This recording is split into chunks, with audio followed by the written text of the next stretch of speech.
par ici. Bonjour les enfants. Aujourd'hui, Cinémoi vous emmène à la découverte des mouvements de caméra.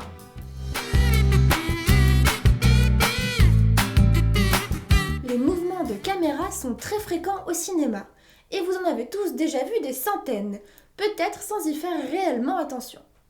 Et pour cause, ils sont presque aussi vieux que le cinéma lui-même.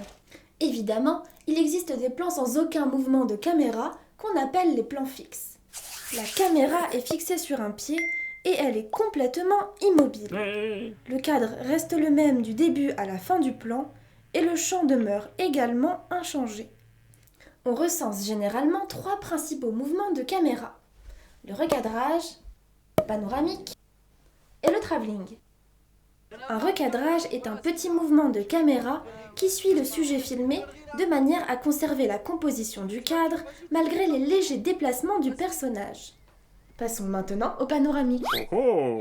Pour réaliser un panoramique, la caméra doit pivoter sur son pied qui reste lui-même immobile. Pour découvrir la totalité du décor, la caméra pivote de gauche à droite. Le cadre change du début à la fin du plan. Il s'agit ici d'un panoramique horizontal qui va de gauche à droite. Mais la caméra peut également pivoter de haut en bas ou inversement.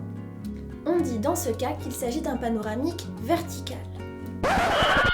Maintenant, parlons de la star des mouvements de caméra, le travelling. La caméra avance avec son pied, généralement posé sur un rail, qui permet un mouvement fluide et une trajectoire contrôlée.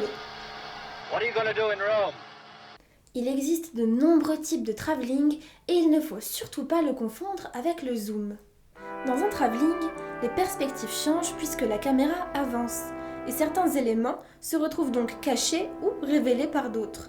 Quand on zoome, les objets conservent la même place les uns par rapport aux autres, mais le sentiment de profondeur du champ varie. Attention, la caméra n'est pas toujours sur pied. Elle est parfois portée à l'épaule du caméraman. Voici quelques exemples de caméras portées. Ils donnent un rendu plus brut, avec plus d'à-coups, qui apporte une sensation de réalisme.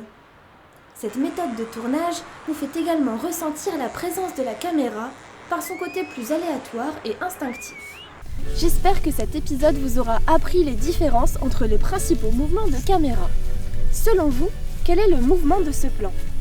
En attendant vos réponses, je vous dis à très bientôt pour une nouvelle leçon de cinéma.